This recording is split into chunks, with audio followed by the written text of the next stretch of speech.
É isso aí, rapaziada. Tô agora na Barra da Tijuca indo encontrar o grande fera que criou o UFC, Rorion Gracie. Até lá.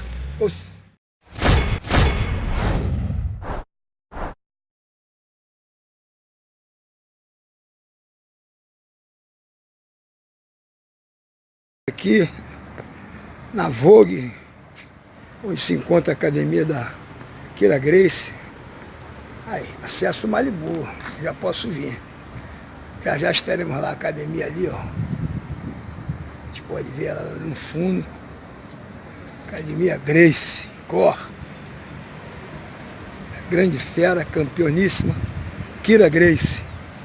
Já estaremos com Rorion Gracie. Vou entrar agora para ver o mestre Rorion Gracie. Bom dia, tudo bom? Você é o? Sérgio Malibu. Tá ótimo. Só fera das antigas aqui, Depois foi um campo emocional. Aprendizagem do jiu-jitsu, um fortalecimento da autoconfiança, do controle emocional. Isso necessário para o bicho-homem no controle da sua emocionalidade. Quarto, que eu não tenho estado com a minha querida Kira, vim abraçá-la por esse momento de trazer o nosso Rorion Gracie, porque nós temos, nesse momento, que aprender um pouco com todos os estudos do nosso mestre Rorion Gracie. Muito obrigado.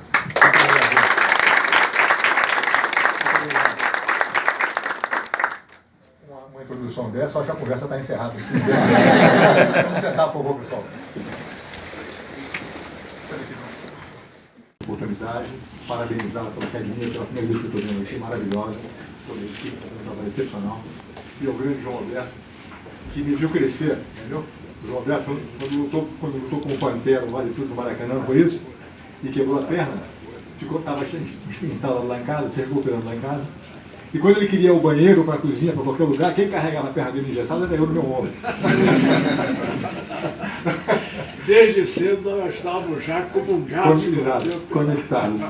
Biologia Gracie. Muito bem.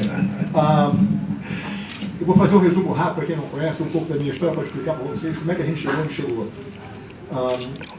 Claro que nasci na família Gracie, com um ambiente que a gente viu de luta, de autoconfiança, de saúde, tudo isso é uma experiência excepcional para mim, como tem sido para todo mundo que nasce nesse ambiente. E realmente abençoado ter tido um pai como o Hélio Gracie, que aperfeiçoou o jiu-jitsu para ser o que é, e o tio Carlos, irmão mais velho, que foi a primeira pessoa a aprender jiu-jitsu no Brasil, como a gente sabe disso, eventualmente delegou ao papai e aos irmãos carregarem o jiu-jitsu para frente, e focou-se nesse conceito de melhorar a saúde das pessoas. Porque ele entendeu desde muito cedo a importante relação entre boa performance e boa saúde. E para ele, que estava liderando aquela expansão da família Gracie na época, ele percebeu que a gente tinha que estar com a saúde boa o tempo todo, o dia inteiro, a toda hora. O papai me conta que lá na Marquês de Abete, na década de 20 e 30, às vezes as pessoas iam bater na porta de casa às 10 horas da noite. Vocês são os gregos que aceitam o desafio como qualquer um. Dizem, somos nós mesmos, quero brigar com você agora, diz o sujeito. O papai fala, Rorion, ele tinha que sair da cama, estrangular o cara e voltar para dormir. Ou seja, essa vida, esse estilo de vida espartano era essencial para a gente. Não podia nunca citar a luz, não estou me sentindo muito bem, não vou querer brigar hoje. Não existe isso. Então, a visão avançada, entendeu? Muito além da época do Carlos de Gracie se preparar e entender a importância dessa dieta para a gente foi fundamental. Como diz o João, foi um complemento excepcional de um para o outro, porque da mesma maneira que um estava empurrando o jiu-jitsu para frente com lutas e tal, sobre a orientação do tio Carlos, estava ele, o próprio Carlos de Gracie, aperfeiçoando esse conceito de alimentação para que a gente estivesse sempre pronto.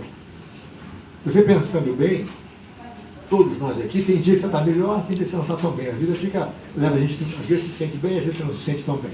Essa oscilação para o nosso tipo de atividade é prejudicial.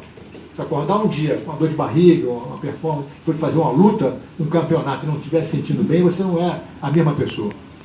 No entanto, se você for no meio da floresta, lá na África, às 3 horas da manhã, quiser pular em cima do gorila, ele te arranca a cabeça fora. Se você for às 10 da manhã, ele te arranca a cabeça fora. Se você for às 4 da tarde, ele te arranca a cabeça fora. Ele está sempre pronto. Ele não pode se dar o luxo de não estar se sentindo bem. Então a natureza, na sua sabedoria infinita, faz com que os animais tenham uma dieta muito específica, porque eles têm que fazer, para que eles estejam sempre prontos, o dia inteiro. O gorila cai doente, está roubado.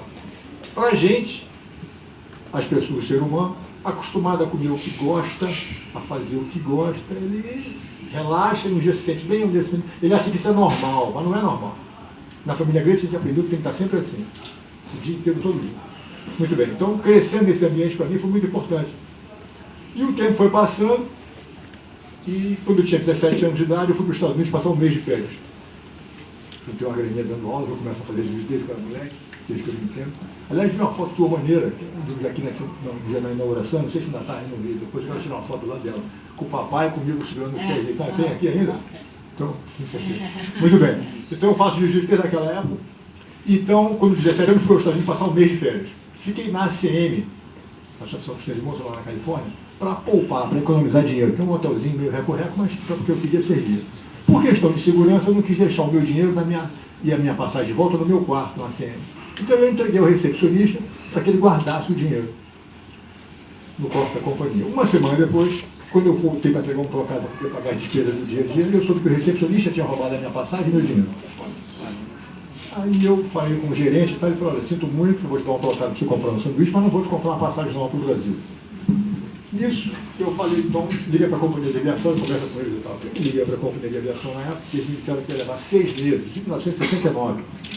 Ia levar 6 meses para que eu pudesse me dar uma passagem nova. Para não deixar o papai preocupado, eu falei, papai, mudei de ideia, em vez de passar um mês na Califórnia, eu vou passar 6 meses aqui. Está tudo bem? Está tudo ótimo. E não falei para ele que eu não tinha dinheiro, porque eu não queria que ele tivesse um ataque do coração aqui no Brasil. Então, estava sem dinheiro, sem falar inglês, sem conhecer ninguém, sem passagem de volta. Tá tudo bem? Então tá, então divirta-se, um beijo, tchau. Comecei a procurar emprego, arranjei o fui fazendo hambúrguer lá no restaurante dos Estados Unidos. E o tempo foi passando, durante aquele ano passei um pouco de dificuldade também, cheguei a ter que desmolar na rua uns dias, dormia na calçada no jornal na época e tal. Foi uma dificuldade, mas me amadureceu muito. 17 para 18 anos de idade, passar um sufoco, foi uma grande experiência para mim. Tão grande que depois de um ano de América eu voltei ao Brasil e só pensava em Estados Unidos. Juntei um dinheirinho, voltei para lá em 72, passei lá uns 2 ou 3 meses, juntando uns amigos meus. Depois voltei ao Brasil, me formei aqui na Nacional de Direito. Nunca pratiquei advocacia não, viu? Sempre tive bons amigos e alunos advogados que aliviaram a gente para tudo que fosse preciso. Nós sempre queria ter a faixa na cintura e a faixa no pescoço. Então, depois que me formei aqui em 78, resolvi voltar para os Estados Unidos, dessa vez com o objetivo de implantar o jiu-jitsu nos Estados Unidos. Voltei para a América, fiquei inicialmente na casa de uma senhora, mãe de um amigo meu, que eu conhecia anteriormente, que era artista de cinema. Ah, fica aqui em casa com a gente e tal, tudo bem. Então, ela ia trabalhar nos estúdios e eu ficava em casa. Para não ficar em casa sozinho, sem fazer nada, eu ficava lavando janela, cortando grama, limpando o banheiro, cozinhando, tudo que eu pudesse fazer para mostrar a gratidão para ela deixar eu ficar na casa dela. O tempo foi passando, mas eventualmente a gente tem que arranjar um emprego. Ela falou, o que você quer fazer? Eu falei, qualquer coisa. Você quer fazer faxina? Eu falei, com prazer. Ela começou a ligar para as amigas dela de cinema, olha, faz uma faxina muito boa, manda para cá, na casa das madrinhas fazendo faxina. Até que um dia caí na casa de uma senhora, que o marido dela era assistente de direção daquele seriado Starsky and Hutch. Eram os 2 policiais, um louro, um moreno, tinha um carro vermelho e tal.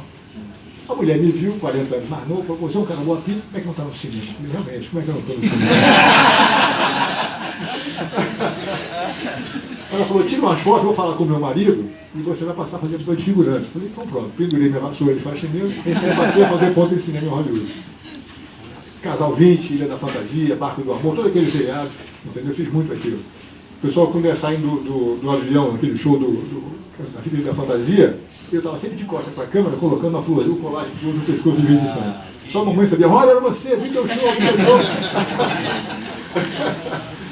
Aí, muito bem.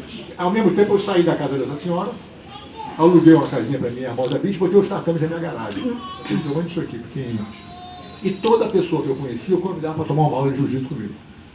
A gente, todo mundo sabe como é que o jiu-jitsu é apaixonante. Chico vinha tomar a primeira aula, se apaixonava pelo negócio, e eu dizia, primeira aula de graça, mas se você é um amigo teu, eu te dou outra aula de graça. Se você é 10 amigos, eu te dou 10 aulas de graça. E o negócio foi crescendo, e não demorou muito, para que eles passassem a ser, em vez de cinema, eu fazia só isso, o dia inteiro. Chegou uma época que eu estava dando 630 aulas por mês, aulas particulares na minha garagem. E tinha 87 pessoas na lista de espera, inclusive o diretor de cinema, John Milius, que fez o Conan o Bárbaro, o filme que lançou a carreira do Schwarzenegger. O John me ligava de 2 em 2 semanas, olha, eu quero começar, eu falei, não tem hora, John, sinto muito. Então o negócio foi realmente expandindo muito. E nesse período também, o pessoal dizia, olha, meu professor de Kung Fu, de Karatê, de Taekwondo, estava com ciúme que eu faço jiu-jitsu com você e parei de treinar com ele. Ele quer desafiar você por uma briga, você topa? Eu falei, claro. Então, o cara vinha brigar comigo na garagem, eu anunciava para todos os meus alunos, pessoal, vi um cara do Kung Fu hoje às 8 horas da noite. Aí a molecada enchia a garagem para ver o pau comigo, é claro. Invariavelmente, o jiu-jitsu dá ao praticante, que no meu caso era eu, os elementos de dominar o meu adversário sem ter que machucar o cara. Então eu abraçava o cara carinhosamente, botava ele no chão devagarinho, torcia um pouquinho o braço dele, apertava um pouquinho o pescoço dele, ele batia. E como eu não tinha morro na cara, não tinha aquela sanguinaria toda, o gente dizia, puxa, posso aprender? Eu falei, claro, assina aqui, eu virava aluno. A grande maioria das pessoas que vieram brigar comigo ficavam amigos e alunos meus. Então isso ajudou, aos pouquinhos, o negócio crescia. 10 anos depois, caiu a ficha para mim que com 250 milhões de pessoas nos Estados Unidos, não ia acabar nunca essas brigas. Foi que eu tive a ideia de criar o UFC. Reuni os alunos, não tenho uma grana, criei o UFC, botei o Royce para competir no evento, o Royce foi lá, deu aquele show de bola que todo mundo viu, e as artes marciais mudaram para sempre. Nunca mais foi a mesma coisa. Depois do primeiro evento, o exército americano me ligou. Seu Grace, a gente viu pequenininho e ganhado grande, precisamos aprender isso. E pediram que eu criasse um currículo para ele de combate corpo a corpo, que eu fiz já há 25 anos, é um currículo oficial de combate corpo a corpo, não só para o exército americano, mas para os Marines, the FBI, the Secret Service, DEA, Border Patrol, todo mundo hoje em dia faz jiu-jitsu, né?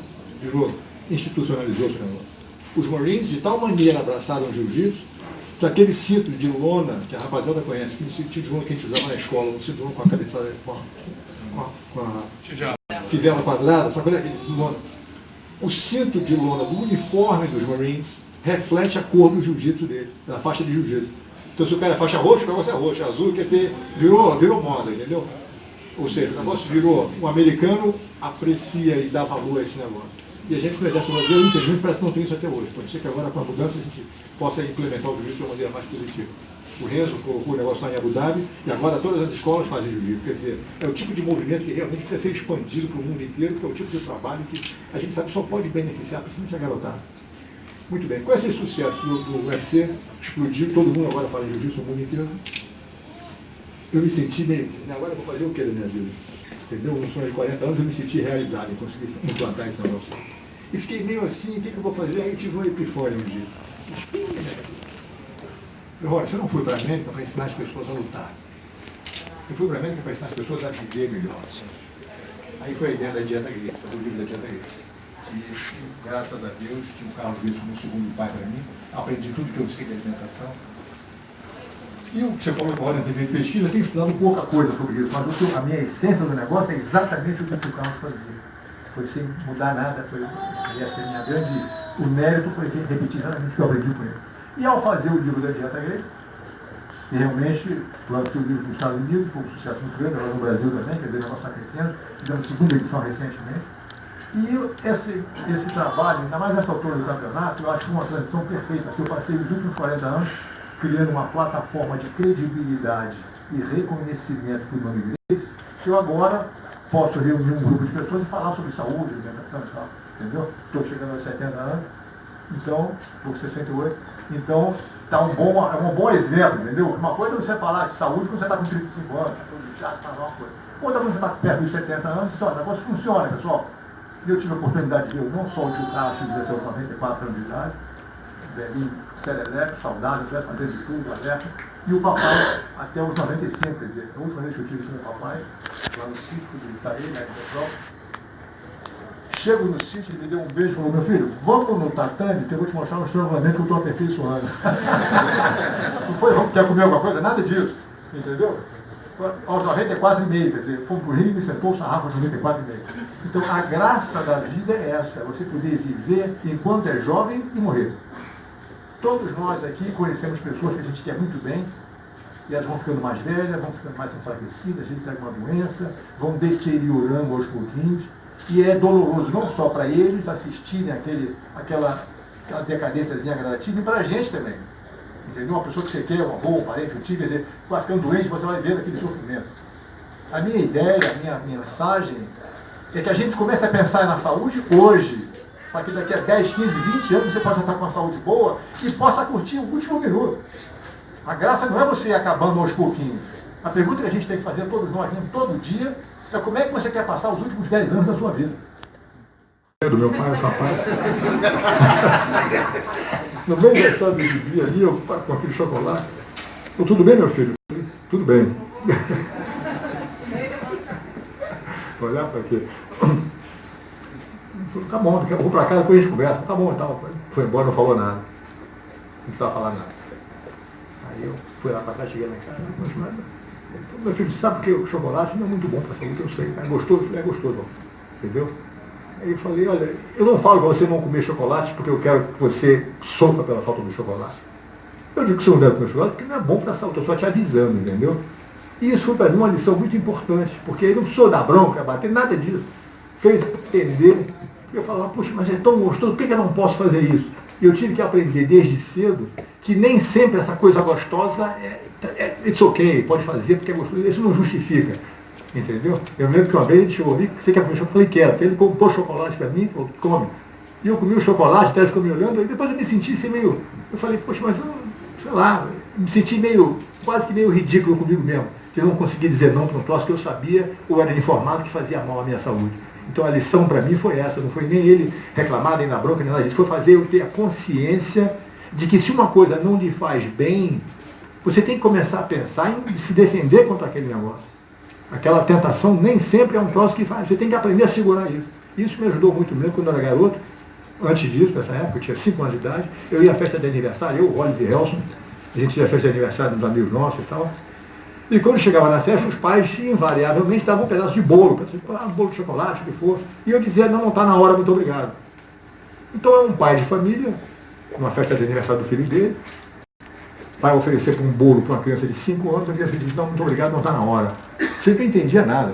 Ligar para o papai e fazer, como é que não vai estar na hora, vai festa de aniversário, não pode comer bolo? O papai dizia, não, a gente tem uma dieta especial, tem uma alimentação especial, e o outro não vai comer, ele vai só brincar com os amigos dele, então pode deixar, esquece ele.